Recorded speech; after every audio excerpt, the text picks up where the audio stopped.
This is big breaking news. Officials are now warning that a volcanic eruption could happen inside the United States. They are also warning people in the nearby town, which is a major city, that they need to prepare now. And people are even buying respirators to deal with things like volcanic ash that could be falling from the sky for days. So let's get into all the details here. Really quick, guys, please just hit that like and hit that subscribe. I'm posting every day, keeping you guys updated on this big news, and it just helps to get these warnings out. I appreciate that. So this is what's going on right now. Officials outside of Anchorage, Alaska, are now warning that Mount Spurr, which is actually a volcano, is close to erupting. They're saying that conditions are right, and they're saying that the magma flows have been rising closer to the surface and potentially indicating that there could be a eruption soon. And they're warning that there could be inches of ash, potentially even more, up to 6 inches to a foot of ash, even in worst case scenarios, could cover this area of Alaska, right? And Anchorage, Alaska, which is actually a major city in Alaska, one of the main cities there, is at risk of being covered in this ash. And the surrounding communities on the outskirts of Anchorage, closer in between Mount Spurr and Anchorage, are at risk of potentially being affected by magma flows if it does get that bad, right? And the closer you are, the thicker the ash is going to be. And officials are warning that people need to be preparing for this right now. They've actually activated a level 2 emergency response, which means that there are in active preparation for this event to take place, right? So level 1 is just normal operations, but level 2 means they're actively preparing for a volcanic eruption. Level 3 is the volcano is erupting and they're in emergency response operations, right? So it's level 2 right now. People are preparing. People are buying respirators, right? They're going to the hardware store, getting respirators that are in Anchorage.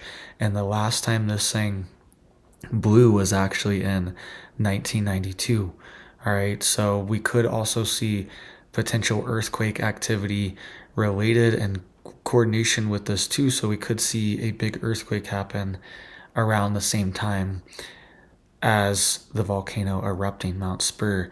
And also when it erupted in 1992, it erupted multiple times, I think 3 times throughout 1992 over multiple different months, right? Throughout the summer, I believe it erupted multiple times.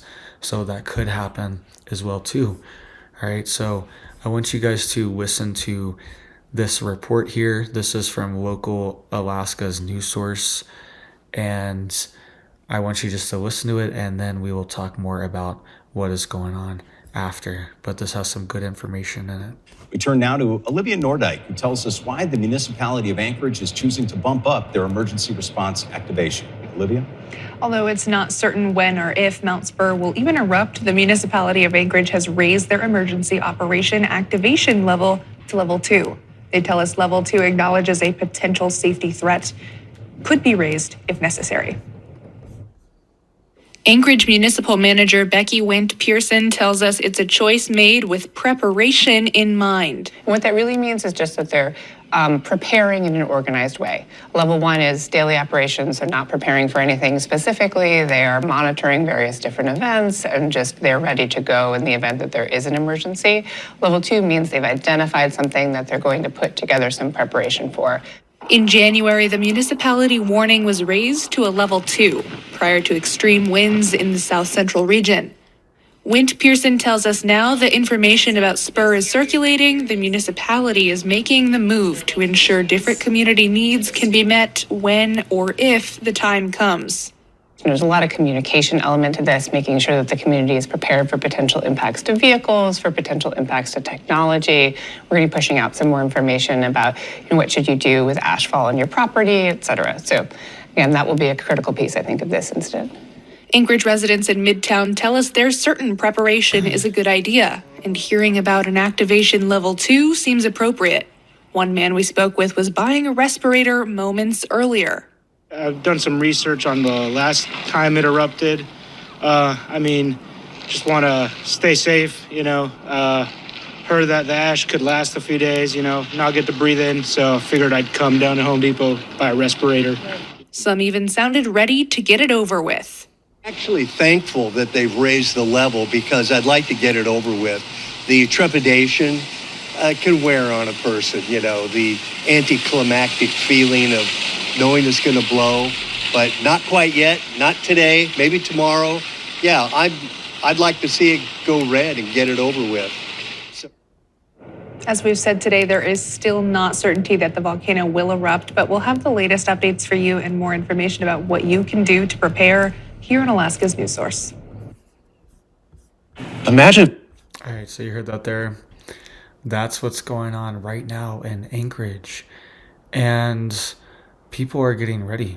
Right? That one man was saying that he wants to just get it over with. Right? This older gentleman, and this other guy was a little bit younger. He was buying a respirator. Right? So going to be a big event there. And they don't know the severity of which the eruption could happen, right? It could be worse than they think, right? Nobody knows exactly how these things are going to play out. And the aftermath of it is going to be, you're going to be breathing in this ash and soot and all of these gases and chemicals that are released, dioxins from the volcano, right? Sulfur. It releases a ton of different chemicals from the earth, minerals into the air that you're then breathing in, right? And it could make you sick, could make you dizzy, you could have respiratory issues, it could burn your throat and your nasal passages, right? If you're in this area, actively breathing in the hot ash and soot, right? Because it's going to be hot too, right, when it's falling.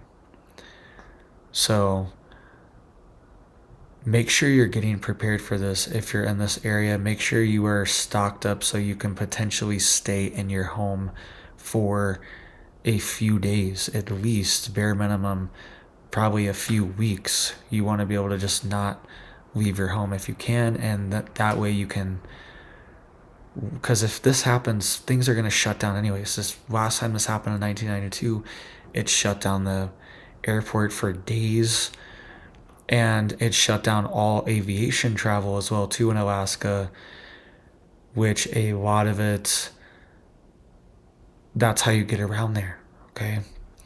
A lot of places are inaccessible. There's no roads even, because there's a lot of waterways and things like that, and it's just underdeveloped as well too. It's just wild out there. It's still the wilderness, Alaska.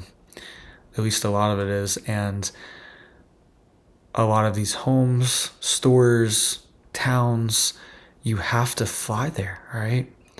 You can't get there. That's the only way to get to these certain towns all over Alaska. And that has been shut down for days too when this happened last time, because the ash and the soot was so thick in the air that visibility is very low. You can't see very far, and it's dangerous, right? It also affects like the density of the air too, right? So it could even affect aerodynamics of the plane, right? Your plane probably could fly in it fine, but visibility was very low and hard for people to see and navigate. So that was shut down as well too. Airports shut down because the runway is just filled with soot and ash, and the pilots can't even see the runway, right? You can't even see where it is because it's covered in ash. Everything just looks the same there. And it's not just like snow where it melts, right? So you have to remove this too. It's a huge mess, and it's dirty, and it's going to take a lot of time and effort to clean it up too. So prepare to be at your house for at least like a week or two if this thing does blow, all right, and you're in the surrounding areas, because things are going to shut down, even if you're, honestly, if you're anywhere in Alaska, because Anchorage is like the main hub, and a lot of business is going to be shut down too if Anchorage is shut down, because a lot of things go in and out of Anchorage, a lot of ships, a lot of planes, a lot of stuff takes place there, right? Government, a lot of things are there. So all that's going to shut down too and be delayed. So just be prepared, have food stocked up, have a generator. Having a respirator is not a bad idea, honestly, for a situation like this. And try to keep your stuff closed if it does happen in your house. And once it's over, you can start working on your house, clearing these things out, right? So here's also some more details of just what's going on exactly. It says here that ash can hurt your eyes, your lungs, it can damage your vehicles, or yeah, it can get inside your engine, your motor, just clog it up, just cake your car with this ash and ruin it, right? And its weight can make it physically demanding to clear up, right? And it's not like snow, it's not just gonna melt eventually. Once you pile it up, it's just gonna sit there, so you have to get it out of there. It's a huge mess. It's like a whole layer of soil, all right? And it's actually not terrible for the soil. It's kind of like an amendment. This is kind of how soil is built, all right? One of the ways over time. But when people live here, it's not convenient and you can't wait. And it says the observatory cautioned residents to stay indoors and to wear masks outside if the ash is present, all right? This is one of the few times where I probably would recommend you to wear some type of face covering or mask or something like that. Normally wouldn't, all right, but this is definitely a time when I would at least cover your face with like a shirt or something tied around your face, so you're not just breathing in this hot ash, right? It says the eruption would cause volcanic mud flows and pyroclastic flows, which are hot, high-speed flows of ash, volcanic rocks, and gas. The observatory said that the pyroclastic flows would affect the areas immediately surrounding the volcano. The volcanic mud flows pose very little risk because there's no communities in the area, all right? So yeah, there's not really anyone living right around it, but they're still going to be affected by the ash. This stuff's going to blow. And it says nearby towns including Beluga, Nikiski, and Salamatov, Tyanek, and Sustina, sorry if I pronounce those wrong, right, will be affected as well too, including Anchorage, all right? So they'll probably be safe from mud flows and volcanic flows, but you're going to be experiencing the ash. There's probably some houses out there, random homesteads and things like that, could be affected from these volcanic flows too. It says anyone considering to visit the area around Spurr should be aware of these hazards and keep up to date with Spurr activity by signing up for the volcanic notification service and obey any restrictions that might be put in place by land and emergency managers. All right, this is what officials are warning of right now in this observatory, the Alaska Volcanic Observatory. It says the observatory said the timing, location, and duration of the impact depends on whether the size and duration, or depends on the size and duration of the eruption, right? So they're just saying they don't know exactly how big the impact's going to be. It just depends. It says the eruption in 1953 and 1992 were explosive.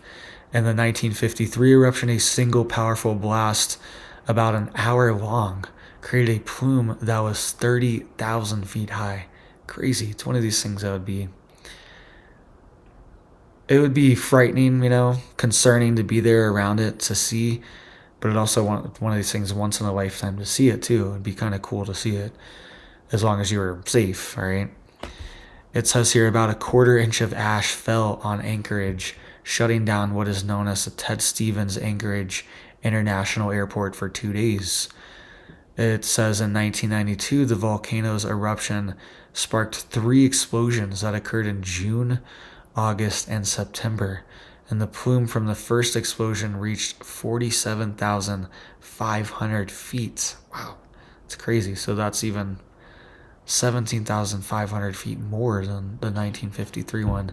And the second explosion closed the Anchorage airport for 20 hours, all right? Because they got to clear all this ash out, clear the runways out. And it probably ruined some of the planes too, getting this, if they were just sitting there, right? And it sucked any of it in, could potentially ruin these jet engines sucking in a good amount of this ash as well. So make sure you guys are prepared. Please just hit it up for me down there.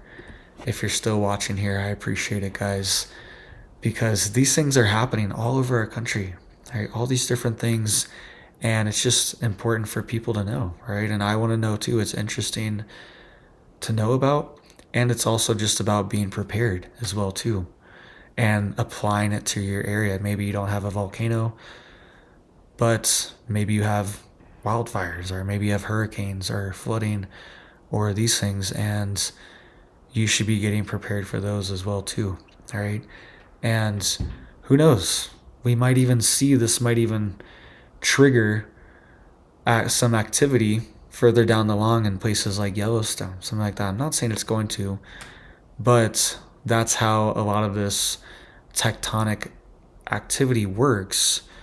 And earthquakes and volcanic eruptions are related, at least, right? They're not directly causational, but they're at least related. And the pressure from the tectonic plates moves around the earth through all the different plates, right? It moves through the ring of fire, all through the different plates. And the pressure up from Alaska normally moves downwards into the West Coast belt, right? There's a belt over there for the entire West Coast, and California and Oregon, Washington is its own like seismic tectonic belt over here. And then there's the North American Craton, which is like a giant rock which is taken up everywhere surrounding the Rocky Mountains all the way to the Appalachian Mountains, all right? So anything that's like in like above that is the North American Craton, right? And there's a belt going through there. That's why sometimes you get earthquakes in those places, right? And sometimes the energy transfers down through there, and Yellowstone, Rocky Mountains are all part of that as well too, right? It moves through there, and then it moves down through Texas, moves through Missouri, and then moves through the Appalachians and up to New York, right? Remember when we had a earthquake in New York last year? I think it was like a 4 point something, maybe it was a 5 almost, and it really shook the state, and people in New York City and I think even New Jersey were feeling it. And that's because there's a tectonic plate, right, that runs all the way through there, the Appalachian Mountains, right? And anything like south of the Appalachian Mountains is technically not part of the North American Craton, like this big rock, this big mass, and it's technically kind of like moving under the mountains, okay? So it's like its own thing down there. So there's like a few different plates in the United States, and we could have earthquakes, and even in Missouri or Texas or Oklahoma, places like that. That's why we do see earthquakes there sometimes, all right? So that energy could transfer. If there's like a big one in Alaska, sets off the volcano, that energy could potentially shift down into the continental United States, and we could have maybe a big earthquake here, all right? So be prepared wherever you are, all right? That's my point here. I know I'm like ranting here about plate tectonics and weird things like that. I hope you guys understood that. I'll like throw some graphics up here just to kind of give you a basic understanding of what I'm saying. I hope it made sense. Hope you guys are staying prepared out there, staying safe. I hope you have big blessings for your life, your family, and I hope you have a big old blessed day.